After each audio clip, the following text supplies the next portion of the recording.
हाँ जी, so guys what's up welcome welcome welcome back to the amazing class of CA inter law. Very very good morning to all of you, very very good evening, very very good afternoon and very very good to all of you. चलो, very good afternoon.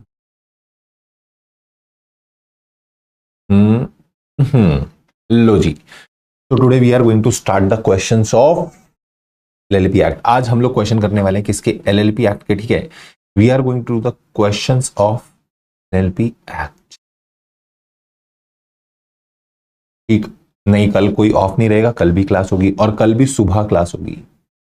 कल भी जो class होगी वो सुबह class होगी, कल भी सेशन सुबह ही रहेगा। ठीक है, ठीक है sir. Yes Deep Rajput, yes you can do. बड़े आराम से कर सकते हो, अभी 1 महीना है, आराम से कर सकते हो। चलो, let's start with question number 1। और ये वाली पीडीएफ जो है टेलीग्राम में आपको मिल जाएगी। जो लोग फर्स्ट टाइम चैनल पे आए हैं फटाफट से चैनल को कर दो सब्सक्राइब, वीडियो को कर दो लाइक। आगे देखने से पहले वीडियो को लाइक कर देना। और ये वाली जो पीडीएफ है ये आपको मिल जाएगी कहां पे? टेलीग्राम चैनल में। टेलीग्राम चैनल का लिंक आपको डिस्क्रिप्शन में मिलेगा, वहां से आप टेलीग्राम ज्वाइन कर सकते हो। ठीक है सर। ये क्वेश्चंस मैं अभी आपको लिखवा के कराऊंगा और मेरे को कुछ और क्वेश्चंस भी डिस्कस करने हैं ऑफ एलएलपी। ठीक है, तो मैं 1-2 क्वेश्चन और डिस्कस करूंगा, तो उसको सेल्फ लिख के देख सकते हो। मतलब मैं डिस्कस करूंगा यहाँ पे क्योंकि वो क्वेश्चन थोड़े से इंपॉर्टेंट हैं और वो पेपर में दिख सकते हैं आपको इसी बार, क्योंकि वो मे की आरटीपी के क्वेश्चंस हैं। मे की आरटीपी नहीं, मे के एमटीपी के questions and that are good questions. तो अभी वाले पेपर में आपको वो क्वेश्चन दिख सकते हैं। ठीक है, मैं यहां पर जो क्वेश्चन लिखवाऊंगा दीप राजपूत, वो 5-6 क्वेश्चन होंगे, बट 5-6 क्वेश्चन से चैप्टर थोड़ी कवर हो जाएगा। ठीक है, तो if you are watching this for the very first time, that is why you are not aware of the thing कि अपने यहां पर कुछ क्वेश्चंस लिख रहे हैं, बाकी कुछ क्वेश्चन जो आपको सेल्फ करने हैं वो आपको फ्रॉम द प्रीवियस वाली जो प्लेलिस्ट है उस पे से आप सेल्फ कर करके देखो क्वेश्चंस को। ठीक है, अरे हाँ यार रिया, वो रह ही गया यार। Today I will do. एक बार दोबारा भेज देना दीक्षा, ठीक है। चलो क्वेश्चन नंबर 1 पे आओ। क्वेश्चन नंबर 1 क्या बोलता है? सुनना। सन रूफिंग्स एलएलपी हैज 6 पार्टनर्स। ये एलएलपी के अंदर कितने पार्टनर्स हैं? 6 partner. LLP is very very important chapter. ठीक है, पेपर में 10 मार्क्स का पूछा ही जाता है। 4th क्वेश्चन 5th क्वेश्चन में, दोनों क्वेश्चन में जो बी पार्ट आता है, मैंने देखा B part is of LLP. 10 marks का एलएलपी आ रहा है आपके पेपर के अंदर। ठीक है, 10 मार्क्स का। सन रूफिंग्स एलएलपी हैज 6 पार्टनर्स। कितने पार्टनर इस एलएलपी के अंदर? 6 पार्टनर। मिस्टर के is a partner in charge for the marketing division of the firm. और ये मार्केटिंग डिवीजन के इंचार्ज हैं। ठीक है, आगे चलो। He is literally the face of the firm. Oh my God, ये बंदा जो है ये फर्म का फेस है, मतलब एक तरीके से इसी के नाम पे फर्म चलती है। And due to his acumen the business was doing very well. और इस बंदे की वजह से बिजनेस बहुत अच्छा कर रहा था। Mister W is one of the senior most partner. Mister W एक और बंदा है, वो भी बहुत एक सीनियर मोस्ट पार्टनर है and a major investor in the firm. Mister K met with a sudden demise. ओ भाई साहब, शिव मिस्टर के जो है उनकी सडन डिमाइस हो गई, उनकी सडन डेथ हो गई। The LLP however continued its operation without dissolving the LLP. But LLP ने बिजनेस कंटिन्यू रखा और कुछ भी ऑपरेशंस में कुछ भी चेंज नहीं करा, कुछ भी डिसॉल्व नहीं करा एलएलपी को, और बिजनेस चलता रहा। The firm incurred huge loss after the death, and Mr. K's share in the firm was also utilized to repay the debts. और उनका जो शेयर था वो यूज किया गया डेट्स को रीपे करने के लिए। Mr. W transferred his share to his son M. W ने अपना शेयर M को ट्रांसफर कर दिया अपने सन को। Who has previous experience in the marketing. M wanted to take active part in the business, but the remaining partner did not allow him. भाई आप क्या कर सकते हो? आप अपना जो इंटरेस्ट है वो किसी दूसरे के फेवर में ट्रांसफर कर सकते हो, बट जिसके फेवर में ट्रांसफर कर रहे हो, जो ट्रांसफरी है, उसको कोई बिजनेस पार्टिसिपेशन का राइट नहीं मिलता। वो बंदा कोई इंफॉर्मेशन एक्सेस नहीं कर सकता यहां पे आके। ठीक है, वो बंदा इंफॉर्मेशन एक्सेस नहीं कर सकता। सेक्शन 24 नहीं है नालायक, सेक्शन 42 है Nirbhay. Referring to the provision of LLP, बताइए mister K's share can be use to repay the firm debt after his death और नॉट। क्या उस बंदे का जो क्या बोलते हैं शेयर है, क्या उसे यूज किया जाता है डेट्स को रीपे करने के लिए? नहीं। वो बंदे का शेयर डेट्स को रीपे करने के लिए यूज नहीं किया जाएगा। एंड द रिमेनिंग पार्टनर ने जो बोला कि जो एम है उसको ट्रांसफर हो सकता है इंटरेस्ट, बट वो बंदा क्या नहीं कर सकता, वो बंदा पार्टिसिपेट नहीं कर सकता इन द बिजनेस। तो क्या वो बिजनेस पार्टिसिपेशन के लिए एलिजिबल है या नहीं? Answer is no, he is not eligible. लिखेंगे मेरे साथ, ये क्वेश्चन भी आने के chance,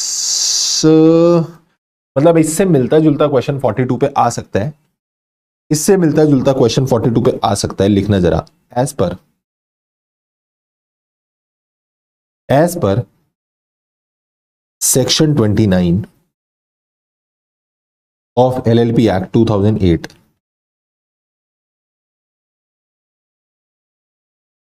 after the death of partner,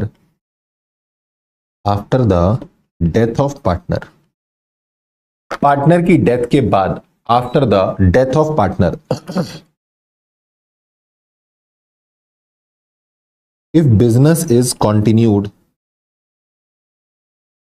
in same name of LLP, if business is continued in the same name of LLP, then such continued use of name of deceased partner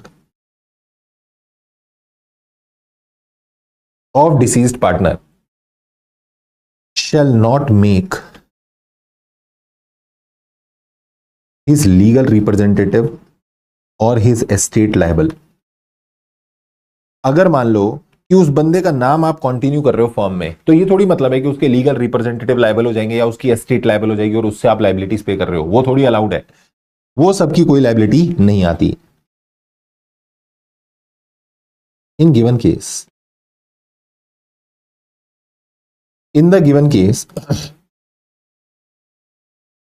the LLP was continued after demise of Mr. K without dissolving LLP,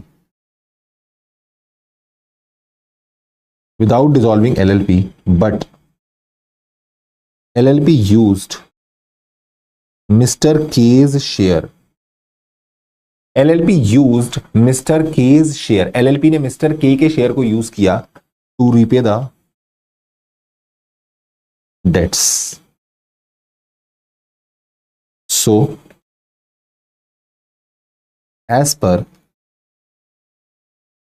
above facts and provisions, it can be concluded that Mr. K's share cannot be used। यह आपको highlight करना है, Mr. K's share cannot be used to repay the debts of LLP after his death।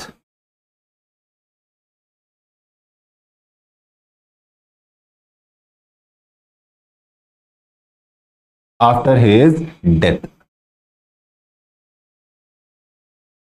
Merely on the ground, merely का मतलब होता है only, only लिखना है ओनली लिख लो, मेयरली लिखना है मेयरली लिख लो, merely on the ground that LLP was continued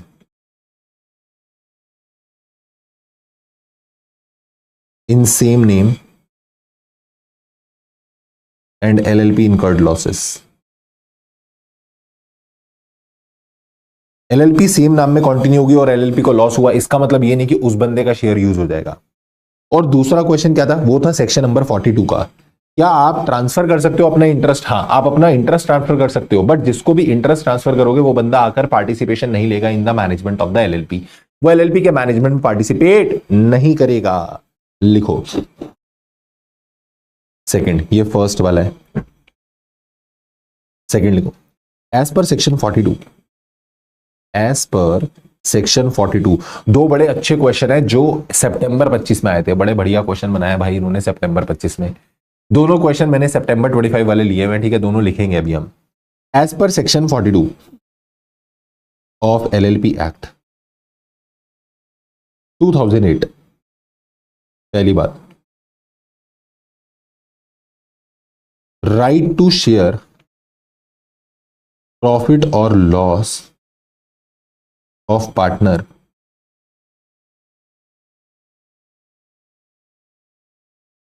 and right to receive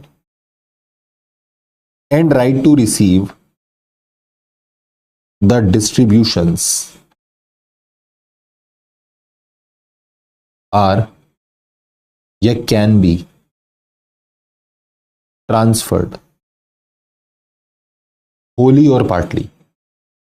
आप पूरा राइट भी ट्रांसफर कर सकते हो, और अगर आप चाहो, जैसे मान लो मैं अपना 55% शेयर ट्रांसफर करना चाहता हूं, वो हो सकता है हाँ। मैं अपना 80% शेयर ट्रांसफर करना चाहता हूं, वो भी हो सकता है हाँ। आप पूरा शेयर ट्रांसफर करना चाहो पूरा कर सकते हो, आप अधूरा शेयर ट्रांसफर करना चाहो आप अधूरा कर सकते हो। ओ आगे लिखना। सेकेंड बात, transfer of any right by any partner, transfer of any right by any partner, अगर कोई भी पार्टनर कोई राइट ट्रांसफर करता है, does not cause disassociation of partner और डिसोल्यूशन ऑफ फर्म। अगर कोई बंदा अपना राइट ट्रांसफर करता है तो उसकी राइट के ट्रांसफर होने से यह मतलब नहीं होता कि वो बंदा उस फर्म से डिसएसोसिएट हो गया या फर्म डिसॉल्व हो गई, ऐसा नहीं होता। And third, transfer of right under this section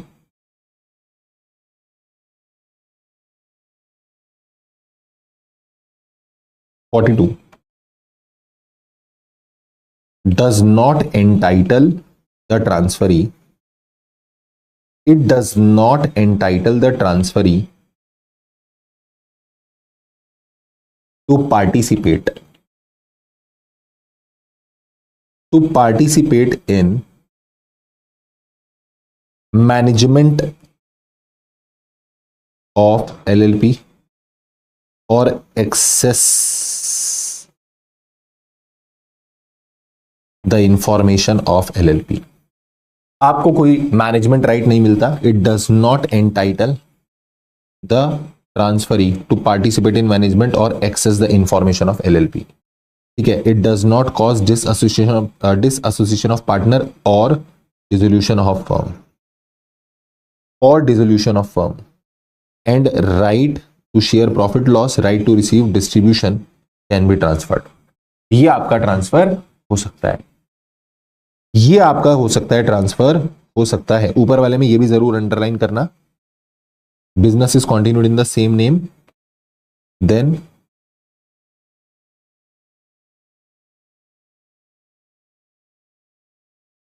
this shall not make his legal representative और एस्टेट लायबल।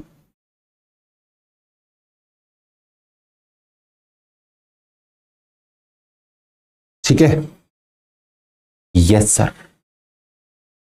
Yes sir. आगे लिखना। अब यहां पे लिखो conclusion. As per the given case and above stated provision, as per the given case and above stated provision, Mr. W can transfer his share to his son। वो अपने सन को share transfer कर सकता है, that is M। However, this transfer of share, this नहीं, access ही नहीं करेगा ना। This transfer of share, this transfer of share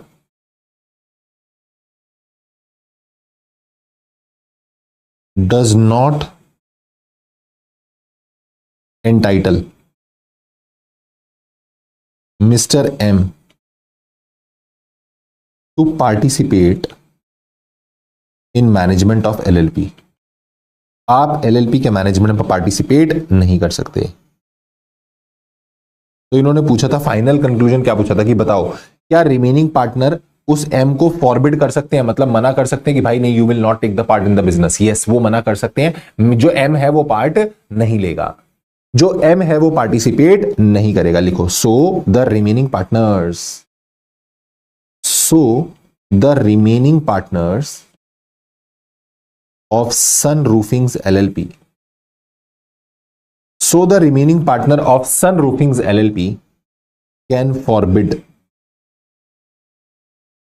M to participate in management of LLP, to participate in management of business of LLP। Simple, जल्दी से बोलेंगे done done done done. Very very easy, yes sir, very very easy.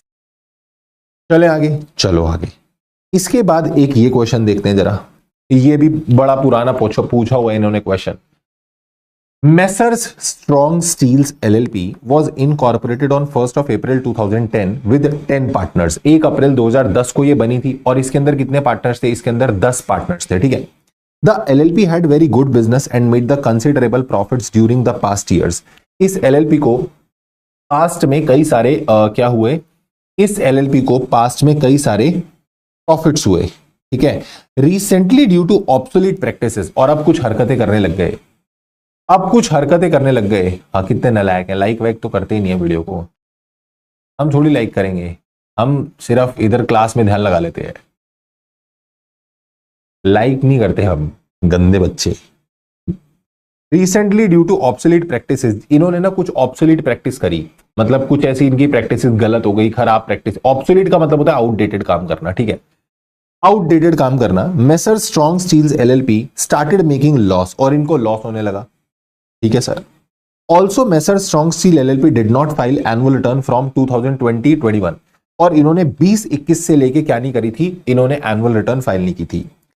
3 partner decided that the LLP would be bound up by the tribunal, और 3 partner ने ये सोच लिया कि क्योंकि इन्होंने 20-21 से क्या नहीं करी है, एनुअल रिटर्न फाइल नहीं की है, इन्होंने एनुअल रिटर्न फाइल नहीं की है, तो इन्होंने बोला कि अब ये ट्राइब्यूनल इसको क्या कर देगा, वाइंड अप कर देगा।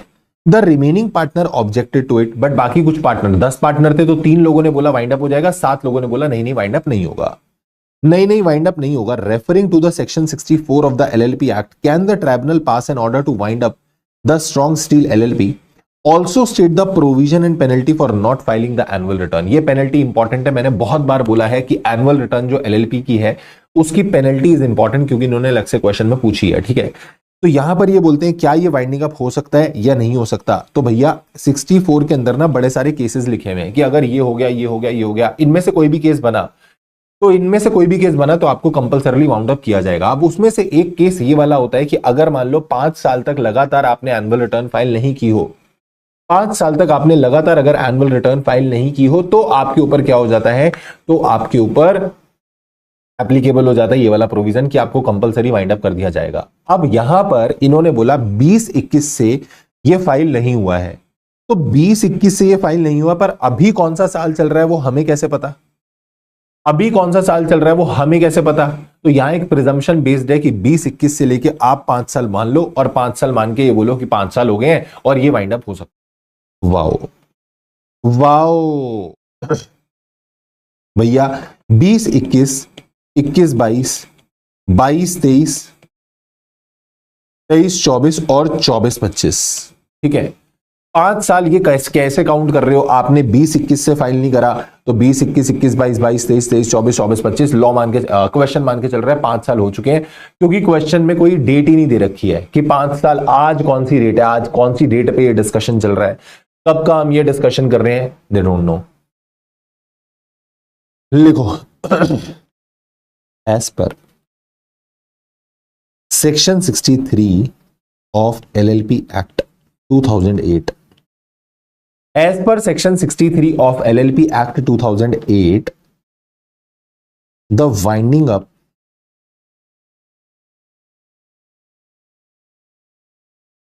of LLP can be either voluntary और कैन बी इधर वॉलेंटरी और कंपल्सरी। ये अगर अपनी मर्जी से कराना चाहे वाइंडिंग अप तो अपनी मर्जी से भी वाइंड अप हो सकते हैं, और अगर कंपल्सरली वाइंडिंग अप का ऑर्डर पास हो गया फिर इनको कंपल्सरली वाइंड अप करना पड़ेगा। As per section 64 of LLP act 2008 of LLP Act 2008, LLP may be compulsorily wound up by tribunal यानी NCLT if। अब यहां पे क्या मैं पूरे वो पांचों लिखूंगा क्या?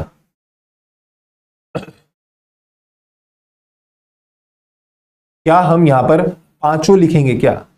बोलो यस और नो। क्या हम यहां पर पांचों लिखेंगे? क्या हमको पांचों ग्राउंड लिखने हैं? नहीं। इन्होंने कौन सा वाला ग्राउंड पिकअप किया हुआ है? इन्होंने ग्राउंड पिकअप किया हुआ है सिर्फ और सिर्फ कौन सा वाला, जिसमें आपका 5 साल तक लगातार वो क्या फाइल नहीं हुआ, एनुअल रिटर्न फाइल नहीं हुआ। तो वो वाला केस हम देखेंगे। हाँ, ये क्वेश्चन मैंने पहले भी कराया है। यस, ये वाला क्वेश्चन मैंने पहले भी कराया है। एंड ये वाला क्वेश्चन मैंने कराया पता कब?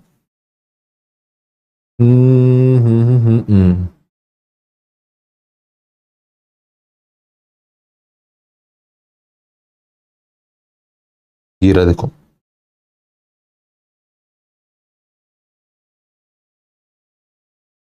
देखो अब इसके दोनों ऑल्टरनेटिव आंसर है। यहां पर मैंने बोला था यस कि इस वाले हाँ नहीं कर रहा, कॉपी नहीं कर रहा नालायक, मैं ये दिखा रहा हूं कि यहां पर डेट नहीं दी हुई थी।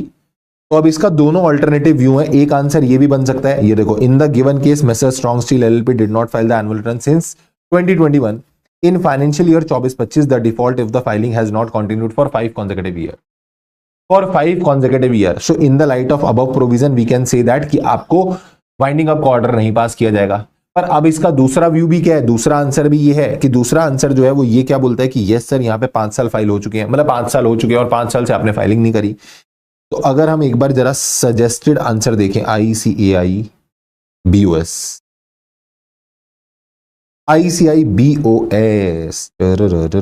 सितंबर 24 law.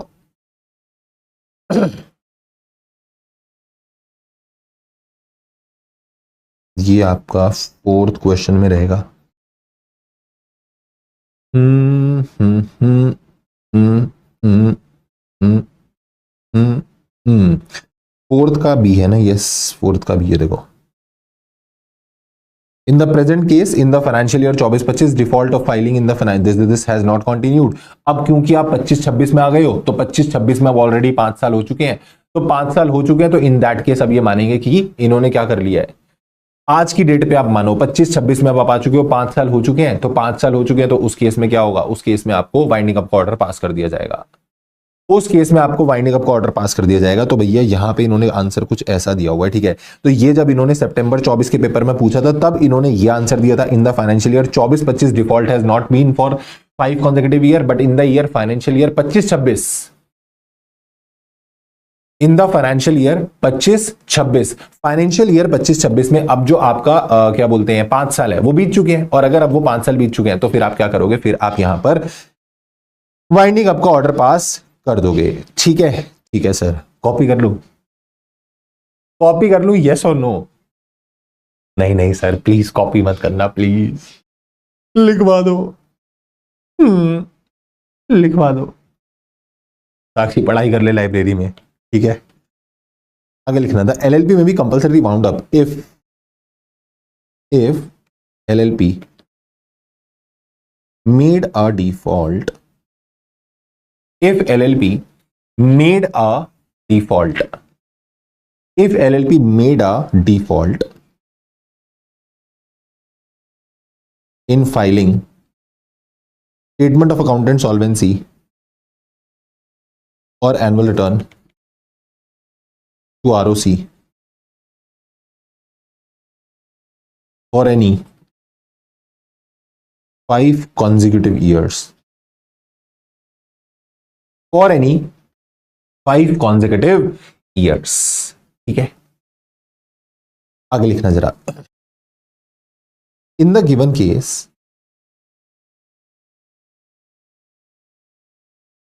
In the given case messrs strong steel LLP, messrs strong steel LLP has not filed the annual return since 2021.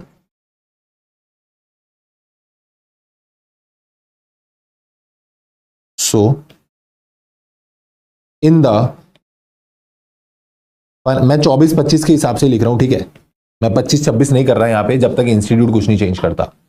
In the financial year 24-25 the default has not continued.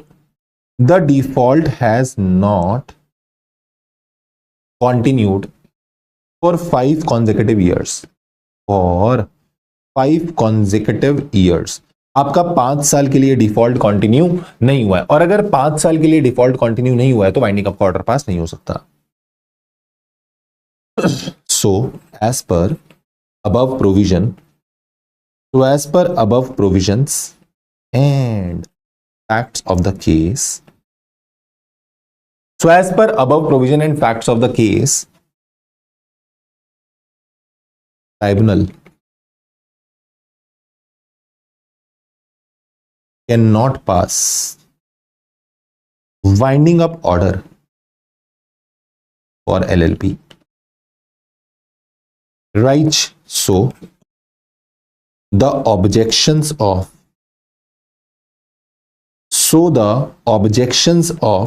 remaining partner is correct. तो objection जो है remaining partner का वो क्या है, correct है। That objection is correct. अरे बोलो हाँ या ना, क्या हमको बात समझ में आ गई? Yes sir.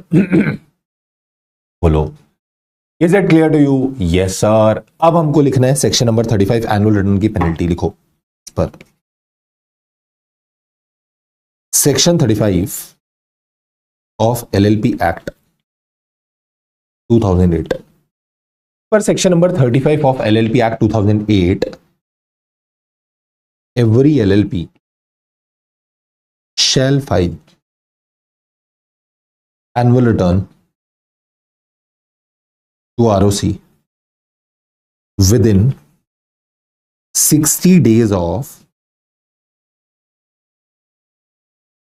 closure of financial year in such form and manner, in such form and manner। मेरे को एक बार दिखा दियो शीट अभिषेक, ठीक है। In such form and manner, आगे लिखना in such form and manner as may be prescribed.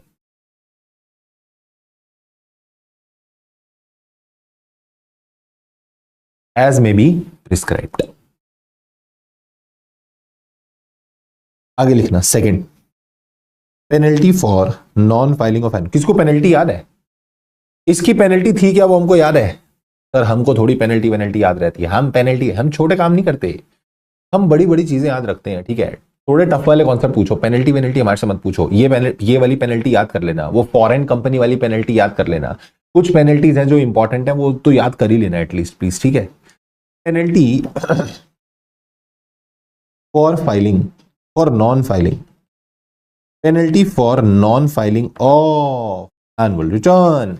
Annual return अगर आपने फाइल नहीं करी तो क्या पेनल्टी आपके ऊपर लगेगी?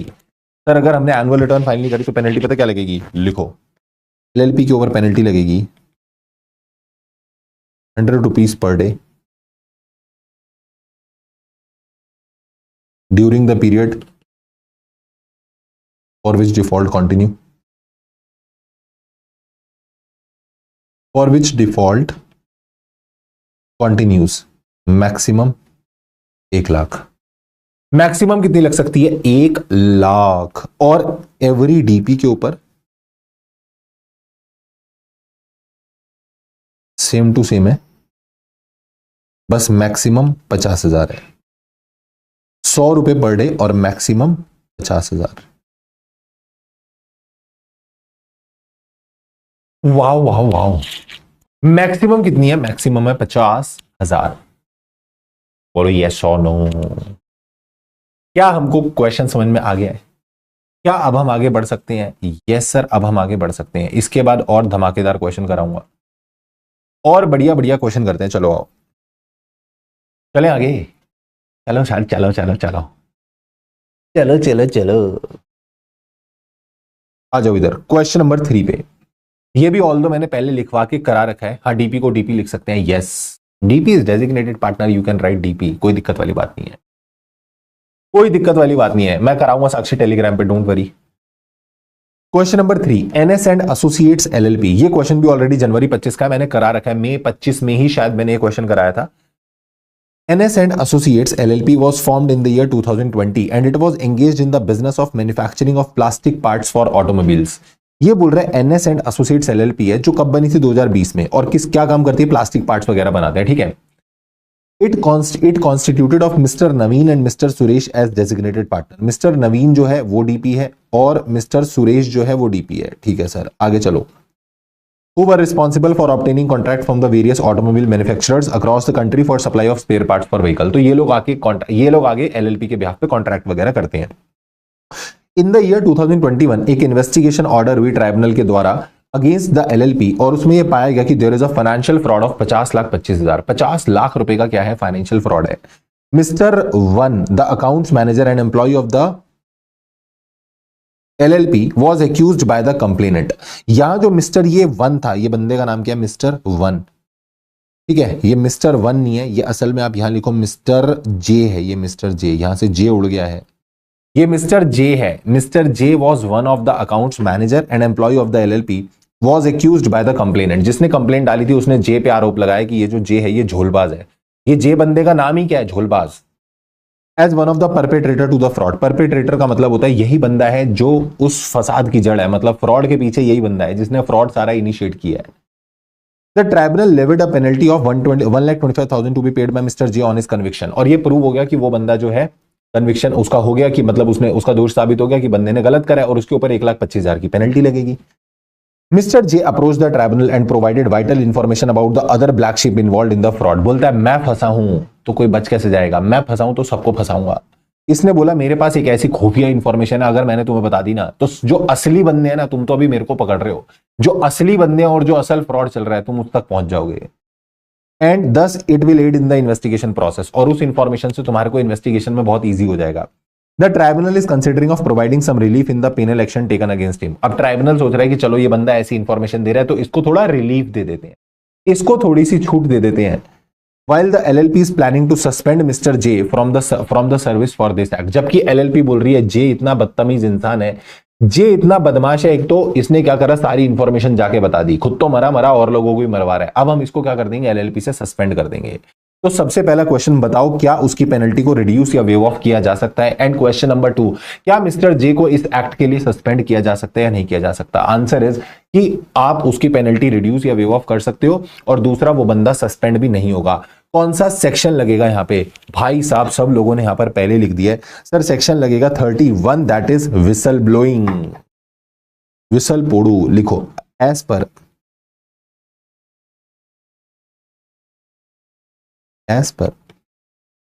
Section 31 of LLP Act 2008, the court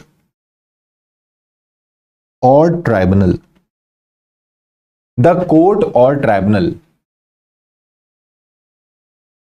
में रिड्यूस, आप पेनल्टी कम भी कर सकते हो या वेव ऑफ भी कर सकते हो।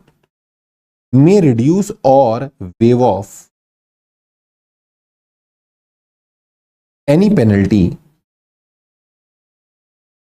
leviable against any partner or employee of LLP if it is satisfied that। मुझे कोई बताएगा ये इट कौन है? Who is this it? ये इट कौन है? It, who is this it? ये इट कौन है? यस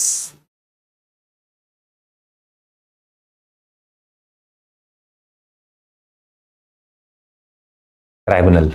ये इट कौन है? ट्राइब्यूनल। अगर ट्राइब्यूनल जो है ये ट्राइब्यूनल सेटिस्फाई हो गया तो ट्राइब्यूनल तुम्हारी पेनल्टी को रिड्यूस या वेव ऑफ कर सकता है। तो this it is used for the tribunal.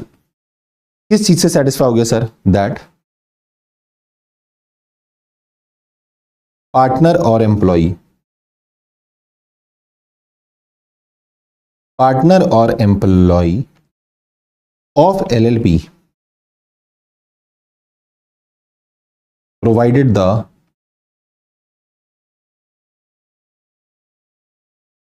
relevant information for investigation, या तो उन्होंने इन्वेस्टिगेशन के लिए इंफॉर्मेशन दी है, और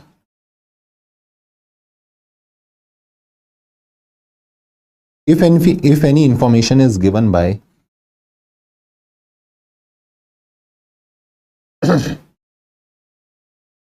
by partner or employee leads to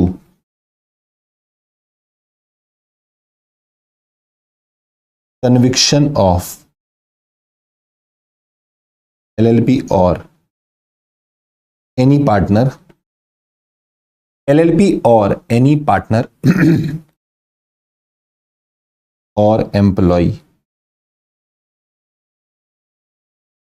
under LLP Act or any other act, under LLP act और एनी अदर एक्ट, या तो उन्होंने प्रोवाइडेड द रेलेवेंट इंफॉर्मेशन, या फिर वो इंफॉर्मेशन जो दी है उससे कन्विक्शन हो जाएगा किसका? LLP का, पार्टनर का या एम्प्लॉय का, उससे कन्विक्शन हो जाएगा तो आपको पेनल्टी से वेव ऑफ किया जा सकता है, रिड्यूस किया जा सकता है। लिखना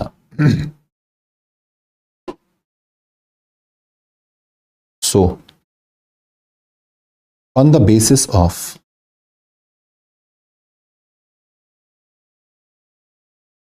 above provision, following can be the answers. First, yes, the tribunal has the power to waive off or reduce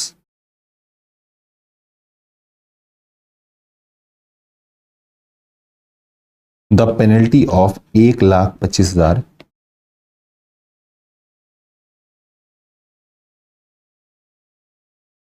being imposed on Mr. J because he has provided relevant useful information for investigation against LLP in case of fraud.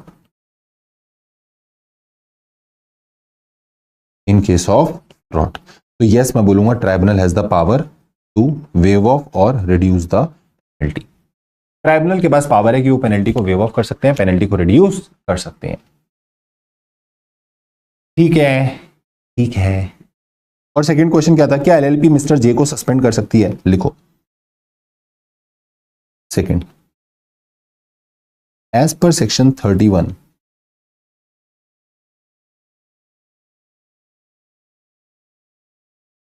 any partner or employee of LLP cannot be discharged, demoted, suspended, threatened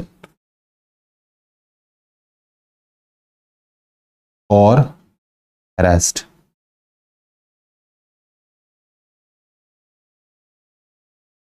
या discriminated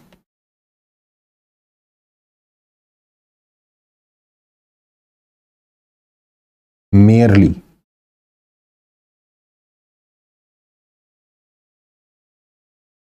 because he provides information to the authority. So Mr. J cannot be suspended. Mister J को suspend नहीं किया जा सकता, he can not be suspended from the LLP on the ground of providing information related to fraud, providing information related to fraud to tribunal during investigation.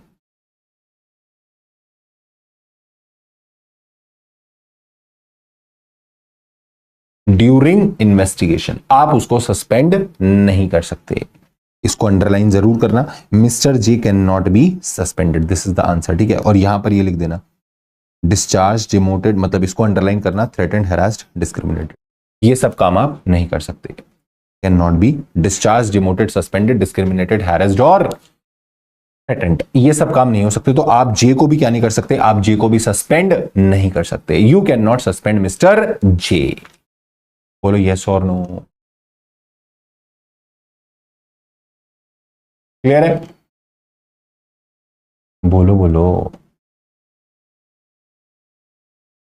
चले आगे। Hello sir, done डनाडन done, done डनाडन done sir, DDD DDD। अब आ जाओ question number 4 पे भाई, ये आया था सितंबर 25 में।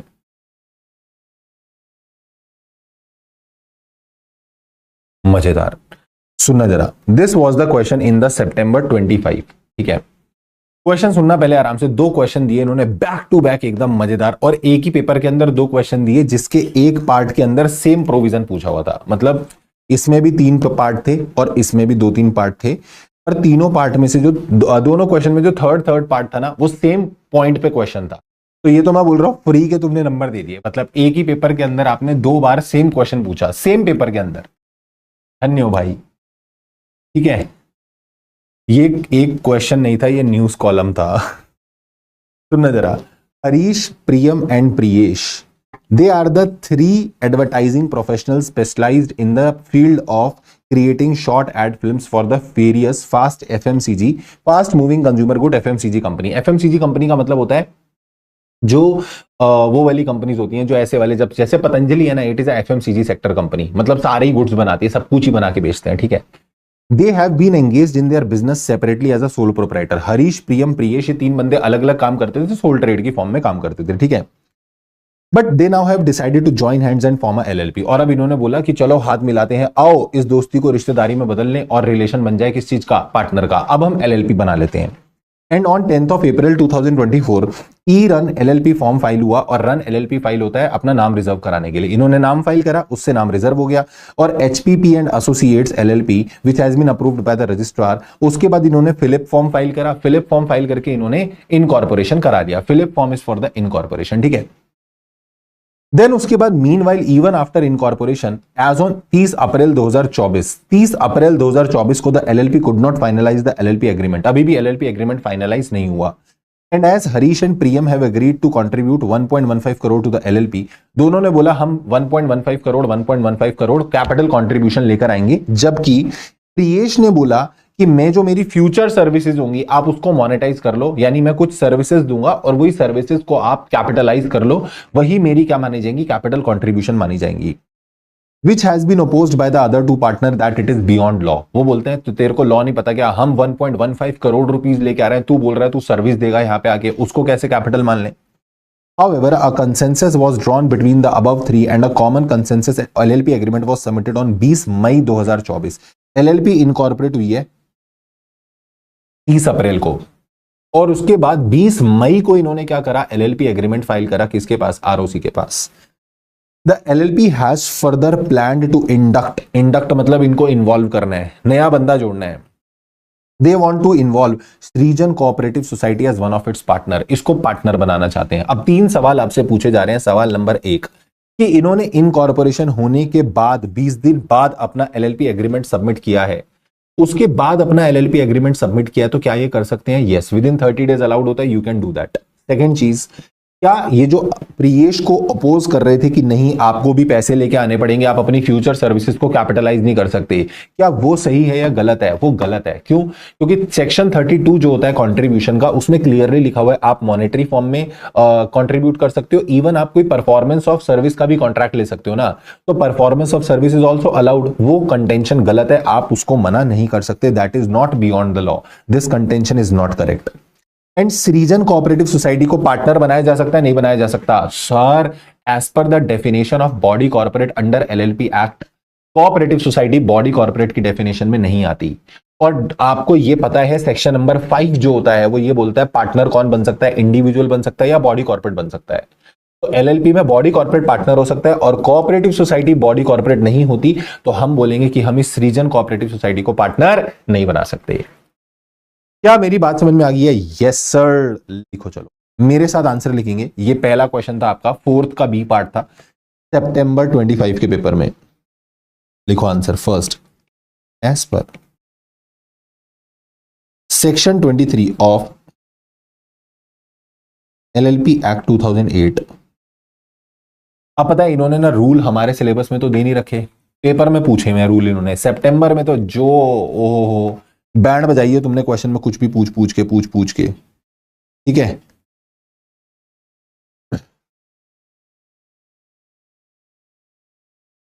लिखना, as per section 23 of LLP act 2008,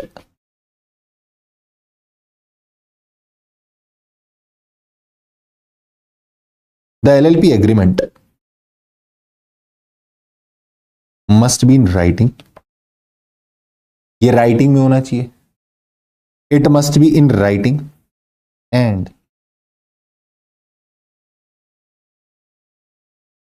file to ROC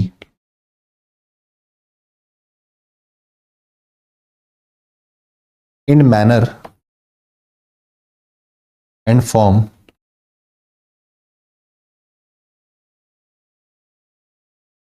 as may be prescribed, as may be prescribed। अब यहां इन्होंने ना एक रूल का रेफरेंस दिया है जो हमारे एक्ट में तो नहीं है। As per rule number 21, every LLP shall file. अगर आपको रूल नंबर ना याद हो तो सीधा लिख दो एज पर रूल्स, पर यहां पर तो क्या ही एक्सपेक्टेशन थी रूल की तुमको। As per rule number 21 every LLP shall filed, मतलब क्यों पूछा रूल का क्वेश्चन, सीधा सीधा एक्ट में से क्वेश्चन पूछते। Every LLP shall file the information related to LLP agreement. अब इसका फॉर्म नंबर भी दिया हुआ है यहां पे, इन फॉर्म नंबर 3। वैसे तुमने फॉर्म 8 फॉर्म 11 वो सब तो दिया नहीं है, यहां इसका फॉर्म नंबर भी दिया हुआ है, ठीक है, फॉर्म 3। अब ये क्वेश्चन मैं पूछा हुआ, अब दोबारा रिपीट हुआ तो लिख देना, to ROC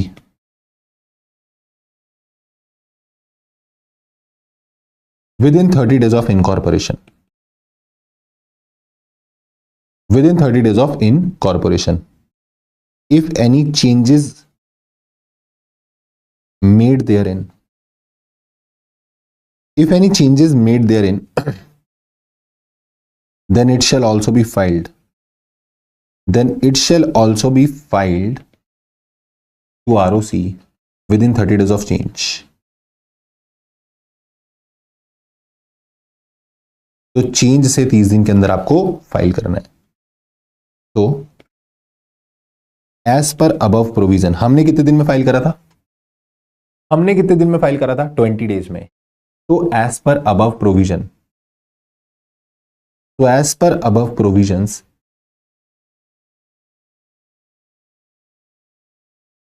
ROC will accept the LLP agreement as it is submitted after 20 days of incorporation, which is compliance of law। जो कि लॉ का क्या है, कंप्लाइंस है। फिर उसके बाद दूसरा क्वेश्चन इसने पूछा, क्या वो बंदा कंट्रीब्यूशन सर्विस की फॉर्म में दे सकता है? हाँ, लिखो second point, as per section 32, as per section 32 of LLP act, a partner of LLP may contribute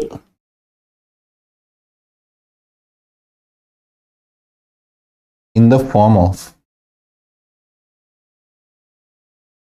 tangible assets, intangible asset, movable asset,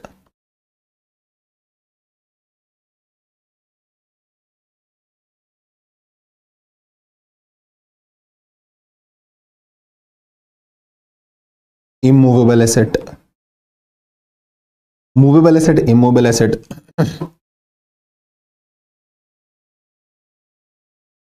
or other benefit including money, promissory note, including money, promissory notes, और क्या आप कर सकते हो, और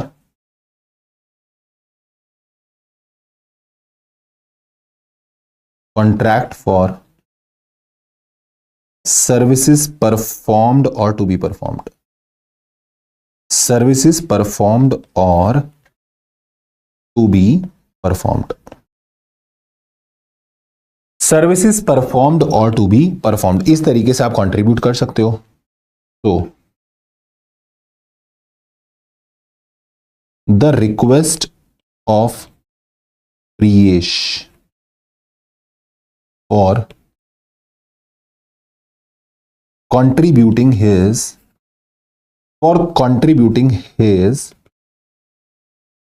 future services for 1 year to LLP as capital contribution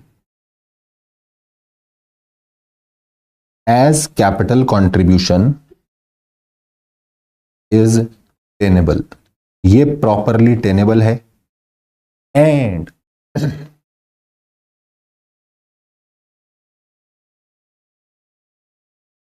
the contention of opposing by other partners is not correct, वो contention उनकी correct नहीं है, contention of opposing is not correct. इस बंदे की रिक्वेस्ट जो है फ्यूचर सर्विसेज, प्रियेश की जो रिक्वेस्ट है दैट इज टेनेबल, बट बाकी पार्टनर्स की जो कंटेंशन है कि नहीं नहीं आप ये नहीं कर सकते, वो करेक्ट नहीं है। एंड लास्ट वाला पॉइंट था वो बॉडी कॉर्पोरेट वाला, थर्ड पॉइंट लिखो, as per section 5 of LLP act.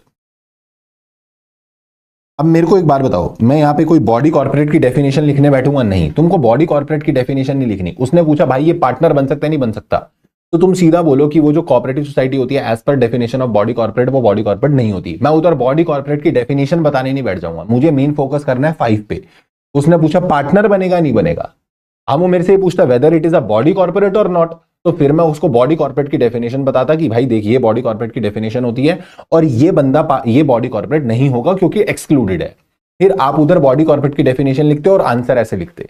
But अभी इन्होंने क्या पूछा, पार्टनर बनेगा नहीं बनेगा, तो हम बोलेंगे नहीं बनेगा, बिकॉज पार्टनर वाला सेक्शन का प्रोविजन लिखो। पार्टनर कौन बन सकता है, इंडिविजुअल। पार्टनर कौन बन सकता है, क्या बोलते हैं, बॉडी कॉर्पोरेट। बट ये बॉडी कॉर्पोरेट नहीं होती एज पर द डेफिनेशन, ठीक है। तो अब वहां डेफिनेशन हम नहीं लिखेंगे। As per section 5 of the LLP act 2008, an individual or body corporate can be partner of LLP. As per definition of body corporate under LLP Act, as per definition of body corporate under, ये body corporate को BC नहीं लिखना है paper के अंदर, इसको पूरा लिखना है body corporate. As per definition of body corporate under LLP Act 2008, the body corporate does not include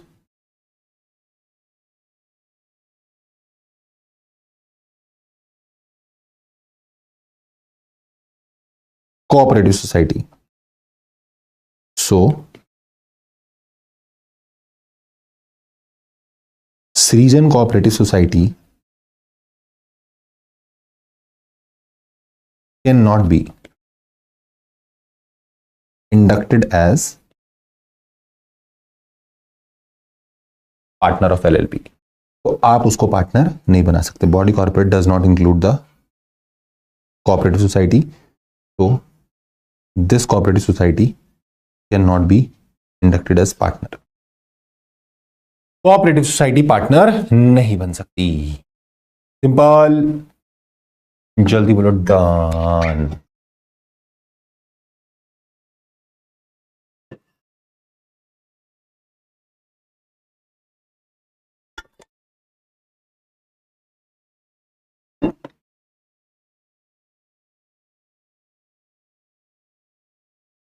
clear. Clear sir. Now come to the question number 5. ये भी आपका सितंबर 25 का क्वेश्चन है. ये क्वेश्चन में क्या बोलता है? ये क्वेश्चन बोलता है Sulagna Sukanya and associates LLP. ठीक है. इट वाज फॉर्म्ड ऑन 1 नवंबर 2024. 1 नवंबर 2024 को ये एलएलपी बनी. In the engaged in the business of manufacturing affordable range of fashionable accessories for women. Fashionable accessories for women हम बनाएंगे. अब ये फैशनेबल एक्सेसरीज बनाते हैं किसके लिए? विमेन्स के लिए. Sulagna, a fashion designer, had appointed Shrish, a qualified chartered accountant, to maintain and finalize the accounts on January to December basis. इन्होंने एक चार्टर्ड अकाउंटेंट रखा, बताओ उसको भी गलत करवा दिया. उसको भी बोल रहे हैं कि तू अकाउंट्स बना जनवरी से दिसंबर के बेस पे. और क्योंकि हमारी एलएलपी बनी है 1 नवंबर को 2024 को, तो हमारा फाइनेंशियल ईयर अभी खत्म हो जाएगा दिसंबर में, क्योंकि हम जनवरी से दिसंबर पे अकाउंट बनवाएंगे. तो 2 महीने के पहले तू अकाउंट बना दे. 2 महीने का अकाउंटिंग फाइनलाइज करा दी. Shirish differed from the view and advised her for April to March as the financial year. और उसने बोला दीदी आप गलत कर रहे हो, फाइनेंशियल ईयर आपको लेना पड़ेगा अप्रैल से मार्च. बहुत बढ़िया. Thereby urging upon such account finalization from November 24 to March 25 instead. हालांकि गलत तो ये भी बोल रहा था. गलत तो ये भी बोल रहा था मार्च नवंबर 24 में अगर बने हो तो मार्च 26 में जाके फाइनेंशियल ईयर एंड होगा तुम्हारा. Meanwhile, Dilip, a karta of a HUF in which Sukanya is also a member, has approached the LLP and offered to be admitted as a partner. उसने बोला कि दिलीप जो ये करता है HUF का, इसको पार्टनर बना लो. इसको पार्टनर बना लो. बोलो यस और नो. इसको पार्टनर बना लो. Considering the provision of the LLP Act 2008, LLP Act 2008 के प्रोविजंस को फॉलो करते हुए आंसर कीजिए फॉलोइंग क्वेश्चंस का. पहला, whether the advice of Sulagna for maintaining the accounts on January to December good at law? No. No, no, no. No, no, no. ये गलत है भाई. तुम फाइनेंशियल ईयर कब से कब फॉलो करोगे? April to March. Whether the offer given by the Dilip to induct the HUF as a partner be considered? क्या हम दिलीप को पार्टनर बना सकते हैं? क्या हम दिलीप को पार्टनर बना सकते हैं टू इंडक्ट? अच्छा, दिलीप ने बोला था कि HUF को पार्टनर बना लो. क्या आप HUF को पार्टनर बना सकते हो? No. HUF is not a body corporate, और बॉडी कॉर्पोरेट पार्टनर बनती है. HUF बॉडी कॉर्पोरेट नहीं है, तो हम पार्टनर नहीं बना सकते. आपका आंसर क्या होता अगर ये दिलीप HUF ना होती, एक चैरिटेबल ट्रस्ट होता? तो चैरिटेबल ट्रस्ट भी कोई बॉडी कॉर्पोरेट नहीं होता. Charitable trust is for the benefit of some beneficiary. It is for the benefit of some beneficiary. वो भी कोई बॉडी कॉर्पोरेट नहीं होता. तो आप उसको भी क्या नहीं कर सकते? उसको भी आप पार्टनर नहीं बना सकते. लिखो आंसर मेरे साथ. एज पर सेक्शन 2, अगर क्लॉज याद हो फाइनेंशियल ईयर की डेफिनेशन कौन से क्लॉज में है तो ठीक है, नहीं तो इतना लिख के छोड़ देना. Section number 2 of LLP act. As per section 2 of LLP Act 2008. As per section 2 of LLP Act 2008, financial year with respect to LLP means the period ending on 31st March every year. 31st March every year. If any LLP is incorporated after 30th September then financial year may end on 31st day of March of following year. So, as per above provisions, तुम्हें उस chartered accountant के point of view पे कोई comment नहीं करना कि उसने नवंबर से वो 25 बोला, उससे पहले कोई नहीं लिखना। उसने पूछा जो पार्टनर ने बोला था, सुलग्ना ने जो बोला था, क्या वो सही है गलत है? वो गलत है। तो as per above provision the advice of Sulagna for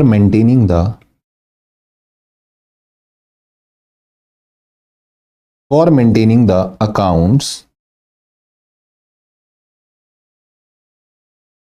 on January to December basis is not good at law.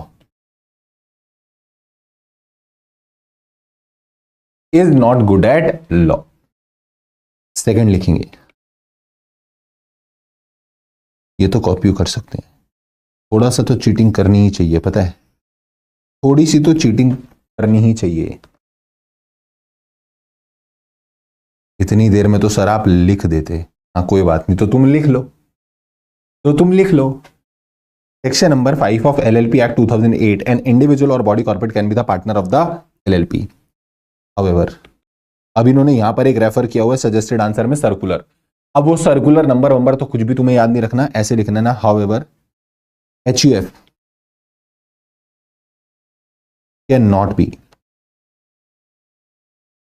Treated as a body corporate as per MCA circular. बस इतना लिख लेना, ठीक है। अब यहां पे इन्होंने एक सर्कुलर उठा के डाल दिया है कि HUF जो है, ठीक है, कहीं से भी कुछ भी डालते हैं तो चलो अच्छी बात है, डालते रहो। HUF can not be treated as a body corporate as per MCA circular. Circular number कुछ याद मत करना, सिर्फ इतना लिख देना, MCA सर्कुलर के हिसाब से HUF को बॉडी कॉर्पोरेट नहीं माना जाता। तो HUF और इट्स कर्ता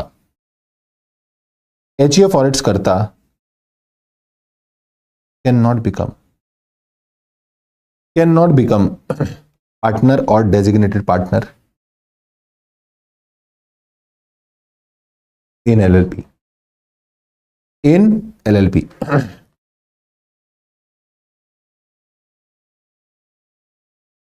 तो offer given by Dilip is not to be considered. Offer given by Dilip is not to be considered. वो ऑफर आपको कंसीडर नहीं करना है। एंड थर्ड पॉइंट क्या था कि अगर वो चैरिटेबल होता तो लिखो, the answer will remain same, the answer will remain same because trust is not a body corporate,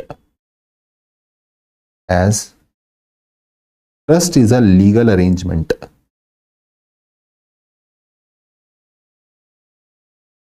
to manage the property of one person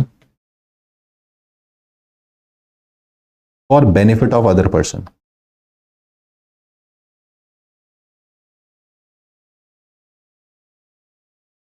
That is beneficiary. And person who manage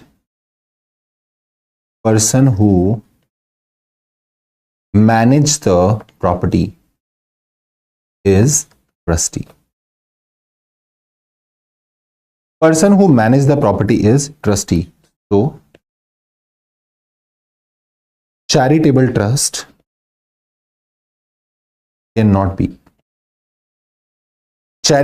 cannot be inducted as partner in LLP. Inducted as partner to the LLP. ये आपका question था of the LLP. Got it sir. जल्दी बोलो, yes और no. इसके बाद कुछ question मैं डिस्कस करूंगा, अभी वो तुम सेल्फ लिख के देख सकते हो, बट कुछ क्वेश्चन मेरे को डिस्कस करने हैं। अब आ जाओ जो क्वेश्चन मेरे को डिस्कस करने हैं, ठीक है, वो क्वेश्चन भी हम जरा डिस्कस कर लेते हैं ताकि थोड़ा सा तुमको और क्लैरिटी रहे। एक तो यही वाले क्वेश्चन पे आ जाओ। ये क्वेश्चन आपका एलएलपी का एमटीपी 2 में था, मई 25 के एमटीपी में, ठीक है, एमटीपी ऑफ द मई 25, उसके अंदर ये क्वेश्चन था। आराम से समझना जरा, ये क्वेश्चन में 4 पार्ट है, मुझे लग रहा है ये पेपर में पूछेंगे, ठीक है। In a LLP where all partner are corporate entity, क्या एक कॉर्पोरेट बॉडी को आप डीपी बना सकते हो? नहीं। एक दो पार्ट तो इसके सिंपल भी है। क्या आप बॉडी कॉर्पोरेट को डीपी बना सकते हो? नहीं। DP will always be a individual person. अगर सारे ही पार्टनर बॉडी कॉर्पोरेट है तो फिर किसी को नॉमिनेट करो इंडिविजुअल को, वो नॉमिनेटेड इंडिविजुअल क्या बनेगा? डीपी बनेगा, ठीक है। Second question, if an LLP agreement does not specify the DP, whether LLP can be formed without DP? No. अगर एलएलपी एग्रीमेंट में डीपी के बारे में कुछ भी जिक्र नहीं है तो इनकॉर्पोरेशन डॉक्यूमेंट उठा के देखो, उसके अंदर लिखा होगा कि डीपी कौन है। तो इनकॉर्पोरेशन डॉक्यूमेंट के हिसाब से जो लिखा हुआ है उस बंदे को डीपी बना दो। Okay sir. Third point, a DP of an LLP in India is planning to relocate permanently to another country. एक डीपी जो एलएलपी का है वो सोच रहा है अब मैं परमानेंटली दूसरी कंट्री में शिफ्ट हो जाऊं। अब आप बोलोगे इस पे मैं क्या आंसर लिखूं, इस पे क्या ही आंसर लिखना है? इस पे आंसर ये लिखना है कि एक पार्टनर अगर सोच रहा है कि मैं परमानेंटली बाहर चला जाऊं डीपी, तो it is okay, because 2 DP होते हैं कम से कम, और 2 डीपी में से एक डीपी कम से कम रेजिडेंट होना चाहिए। There must be 1 DP who must be resident in the India.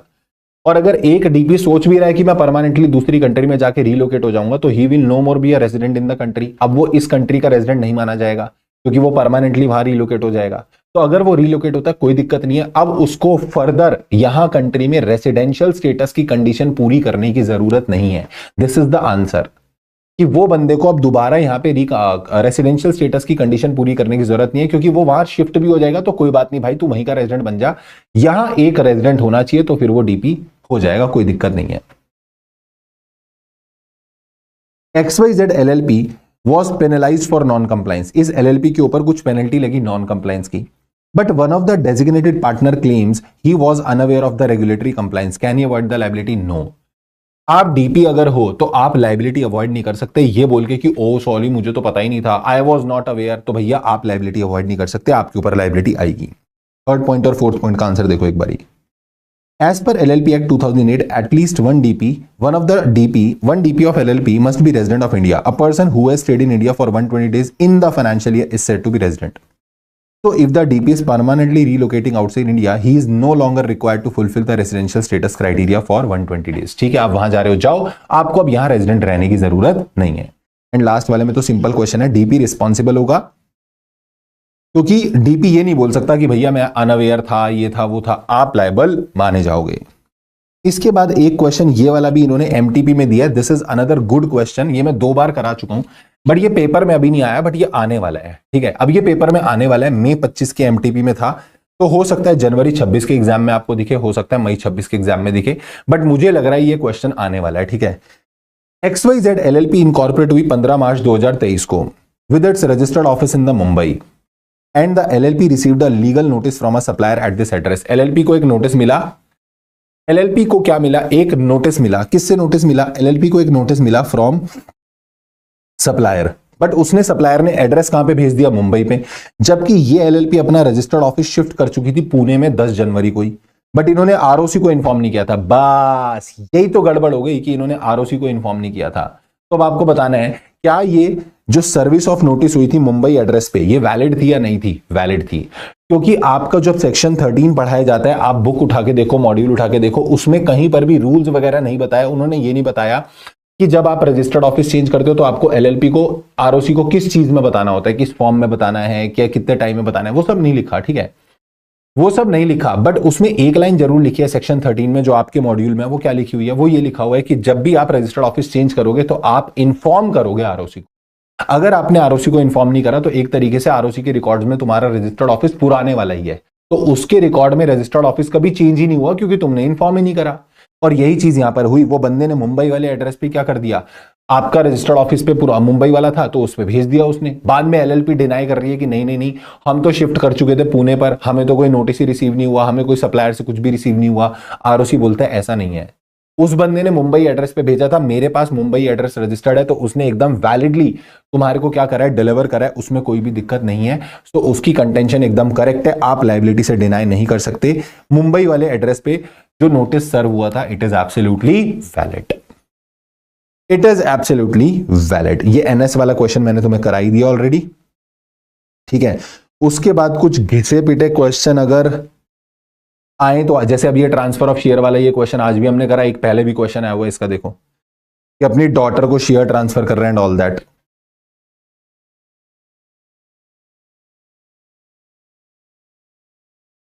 ठीक है, ये भी एक अच्छा क्वेश्चन है, ये भी देख सकते हो। ये एक दो क्वेश्चन मैं डाल दूंगा टेलीग्राम में आज तुम्हारे लिए। एक क्वेश्चन ये वाला भी देख लो, ऑल्दो मैंने रिवीजन के साथ भी ये बताया था। ये वाले क्वेश्चन में क्या हुआ है, एक एलएलपी ना इनकॉर्पोरेट हुई 1 सितंबर को, पर एक पार्टनर था पार्टनरशिप फर्म का, वर्धमान स्टील्स का। वो पार्टनरशिप फर्म आके बोलती है कि एलएलपी हमारे नाम से रजिस्टर हो गई है, मतलब एलएलपी का नाम किसी पार्टनरशिप फर्म से मैच कर रहा है, डजंट मैटर।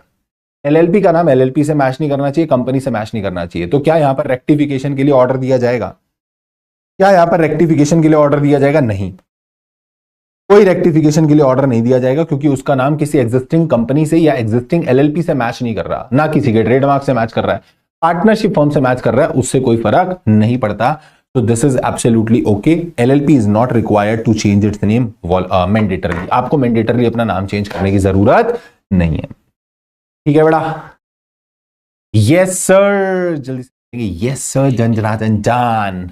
अगर क्लास बढ़िया लगी हो, क्वेश्चन अच्छे से समझ में आए हो, कुछ सीखा हो, 1% भी अगर कुछ सीखा हो, तो डेफिनेटली वीडियो को लाइक कर देना, वीडियो को शेयर करना और बाकी दोस्तों के साथ, ठीक है। चैनल को सब्सक्राइब कर देना, और कल हम मिलेंगे for the next chapter, and that we will do the questions of GCA tomorrow. कल जनरल क्लॉज एक्ट के क्वेश्चंस करेंगे, ठीक है। परसों इंटरप्रिटेशन के करेंगे, और लास्ट में तुमको कराऊंगा मैनेजमेंट एंड एडमिनिस्ट्रेशन के बहुत सारे क्वेश्चन, मैनेजमेंट एडमिनिस्ट्रेशन के बहुत सारे क्वेश्चन, क्योंकि मुझे लग रहा है कि उसके क्वेश्चन आएंगे इस बार पेपर में आने चाहिए, ठीक है। आईसीआई प्लीज मैनेजमेंट के क्वेश्चन देना, ठीक है, मैनेजमेंट के क्वेश्चन देना, and then we will discuss the management के क्वेश्चंस। तो कल भी क्लास सुबह होगी, क्लास ऑलरेडी शेड्यूल्ड है, टाइम देख लेना चैनल पे आके, और टेलीग्राम चैनल पे रहना ताकि अपडेट मिल जाए, ठीक है। This is all for today, thank you so much, take care, bye bye, and keep working very very hard as someone somewhere is waiting for your success. Thank you so much, take care, Tata.